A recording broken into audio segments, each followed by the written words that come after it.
Hello friends, ओम श्री गणेशाय नमः। जय श्री कृष्ण। आप सभी का स्वागत है आपके अपने यूट्यूब चैनल पर। फ्रेंड्स, आज हम आपको इस वीडियो में बताने जा रहे हैं चैत्र शुक्ल पक्ष की कामदा एकादशी का शुभ मुहूर्त, पूजा विधि, व्रत कथा और कामदा एकादशी के नियम के बारे में। फ्रेंड्स, वीडियो शुरू करने से पहले आपसे रिक्वेस्ट है, अगर आप हमारे चैनल पर नए हैं और आपने अभी तक चैनल को सब्सक्राइब नहीं किया है तो प्लीज सब्सक्राइब कीजिएगा चैनल को, साथ ही प्रेस कीजिएगा बेल आइकन को, जिससे नए वीडियो से रिलेटेड नोटिफिकेशन आपको तुरंत प्राप्त हो सके। और वीडियो पसंद आने पर वीडियो को लाइक और शेयर जरूर कीजिएगा ताकि सभी भक्तों को इस वीडियो का लाभ प्राप्त हो सके। और कमेंट बॉक्स में जय श्री कृष्ण जरूर लिखिएगा। हिंदू संवत्सर की पहली एकादशी और चैत्र मास की शुक्ल पक्ष की एकादशी तिथि को कामदा एकादशी के नाम से जाना जाता है। इसे फलादा एकादशी भी कहते हैं। मान्यता है कि कामदा एकादशी ब्रह्म हत्या आदि पापों तथा पिशाचत्व आदि दोषों से मुक्ति दिलाती है। इसके पढ़ने और सुनने से वाजपेयी यज्ञ का फल मिलता है। इस व्रत को करने से प्रेत योनि से मुक्ति मिलती है। इस एकादशी का उल्लेख विष्णु पुराण में भी किया गया है। इस व्रत को करने से जीवन की सभी समस्याओं का समाधान हो जाता है। कामदा एकादशी को भगवान विष्णु की पूजा की जाती है। हिंदू धर्म में एकादशी तिथि का विशेष महत्व होता है। हर माह में 2 बार एकादशी तिथि पड़ती है। धार्मिक मान्यताओं के अनुसार एकादशी तिथि भगवान विष्णु को प्रिय होती है। इस दिन भगवान विष्णु की पूजा करने से सभी मनोकामनाएं पूरी होती है और इस दिन व्रत रखने का बहुत अधिक महत्व बताया गया है। फ्रेंड्स, अब आइए जानते हैं साल 2025 की कामदा एकादशी की शुभ मुहूर्त के बारे में। हिंदू पंचांग के अनुसार साल 2025 में चैत्र मास की कामदा एकादशी 8 अप्रैल 2025 मंगलवार के दिन है। चैत्र शुक्ल एकादशी तिथि प्रारंभ होगी 7 अप्रैल 2025 को रात्रि 8 बजे और चैत्र शुक्ल एकादशी तिथि का समापन होगा 8 अप्रैल 2025 को रात्रि 9:12 पर। व्रत पारण का समय रहेगा 9 अप्रैल 2025 को सुबह 6:02 से सुबह 8:34 तक और हरिवासर समाप्ति का समय रहेगा 9 अप्रैल 2025 को रात्रि 10:55 तक। इस दिन सर्वार्थ सिद्धि योग और रवि योग का शुभ संयोग भी बन रहा है। सर्वार्थ सिद्धि योग और रवि योग का प्रारंभ होगा 8 अप्रैल 2025 को सुबह 6:03 से सुबह 7:55 तक।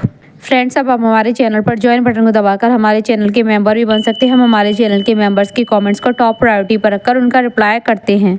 फ्रेंड्स, अब आइए जानते हैं कामदा एकादशी की पूजन विधि के बारे में। इस दिन सबसे पहले सुबह जल्दी उठकर स्नान आदि से निवृत्त होकर स्वच्छ वस्त्र धारण करें। मंदिर में दीप प्रज्वलित करें। मंदिर में देवी देवताओं को स्नान कराने के बाद साफ स्वच्छ वस्त्र पहनाएं। अगर आप व्रत कर रहे हैं तो व्रत का संकल्प ले। भगवान विष्णु का ध्यान करें। भगवान विष्णु के साथ माता लक्ष्मी की भी पूजा करें।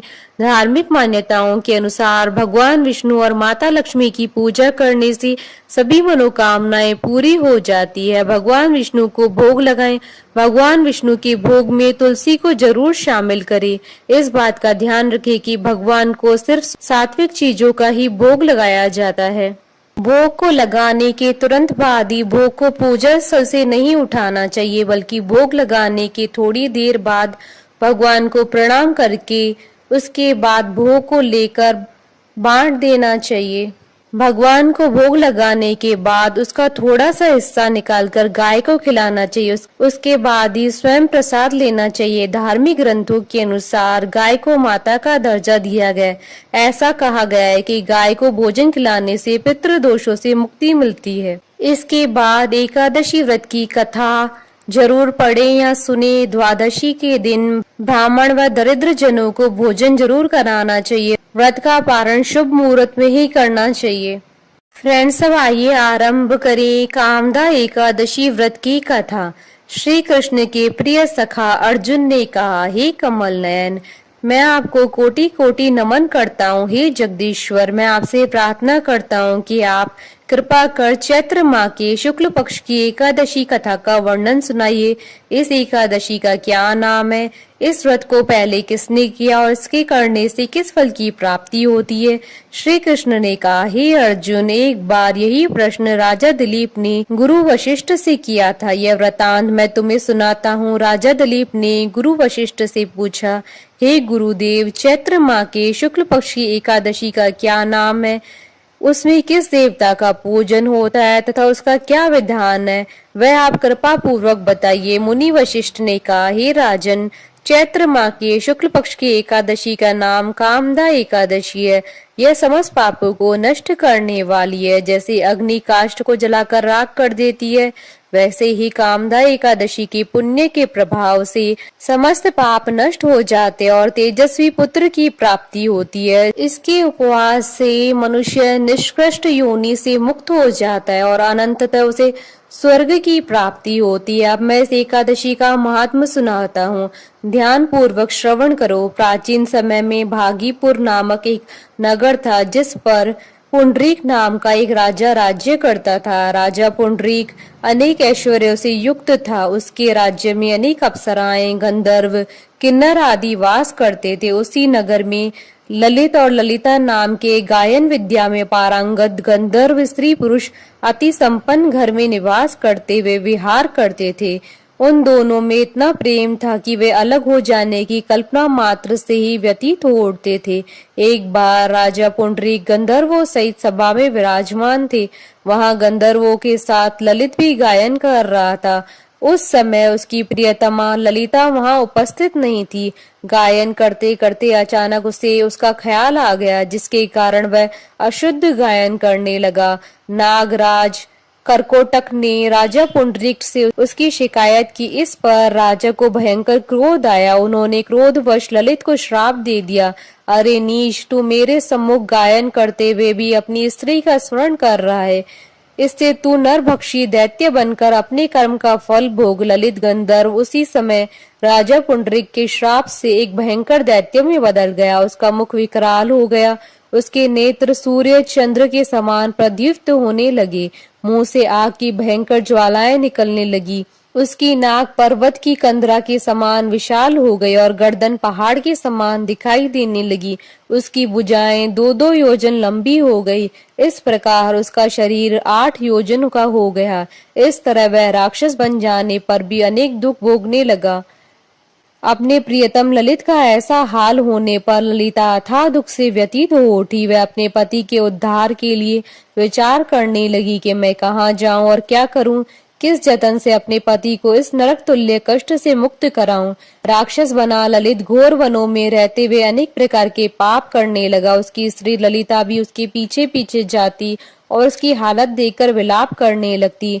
एक बार वह अपने पति के पीछे पीछे चलते हुए विंध्याचल पर्वत पर पहुंच गई। उस स्थान पर उसने श्रृंगी मुनि का आश्रम देखा। वह शीघ्रता से उस आश्रम में गई और मुनि के सामने पहुंचकर दंडवत प्रणाम कर विनीत भाव से प्रार्थना करने लगी, हे महर्षि, मैं वीरधनवा नामक गंधर्व की पुत्री ललिता हूँ। मेरा पति राजा पुंडरीक के श्राप से एक भयंकर दैत्य बन गया है।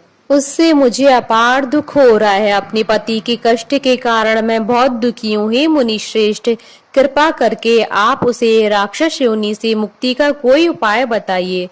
समस्त वृतांत सुनकर मुनि श्रृंगी ने कहा, हे पुत्री, चैत्र माह के शुक्ल पक्ष की एकादशी का नाम कामदा एकादशी है। उसके व्रत करने से प्राणी के सभी मनोरथ शीघ्र ही पूर्ण हो जाते हैं। यदि तू उसके व्रत के पुण्य को अपने पति को देगी तो वह सहज ही राक्षस योनि से मुक्त हो जाएगा और राजा का श्राप शांत हो जाएगा। ऋषि के कहे अनुसार ललिता ने श्रद्धा पूर्वक व्रत किया और द्वादशी के दिन ब्राह्मणों के समक्ष अपने व्रत का फल अपने पति को दे दिया और ईश्वर से प्रार्थना करने लगी, हे प्रभु, मैंने जो भी उपवास किया है उसका फल मेरे पति देव को मिले, जिससे उसकी राक्षस योनि से शीघ्र मुक्ति हो। एकादशी का फल देते ही उसका पति राक्षस योनि से मुक्त हो गया और अपने दिव्य स्वरूप को प्राप्त हुआ। वह अनेक सुंदर वस्त्रों तथा आभूषणों से अलंकृत पहले की भांति ललिता के साथ विहार करने लगा। कामदा एकादशी के प्रभाव से पहले की भांति सुंदर हो गया और मृत्यु के बाद दोनों पुष्पक विमान पर बैठकर विष्णु लोक को गए। हे अर्जुन, इस उपवास को विधान पूर्वक करने से सभी पाप नष्ट हो जाते हैं। इस व्रत के पुण्य से मनुष्य ब्रह्म हत्या आदि के पाप और राक्षस योनि से मुक्त हो जाता है। संसार में इससे उत्तम कोई दूसरा व्रत नहीं है।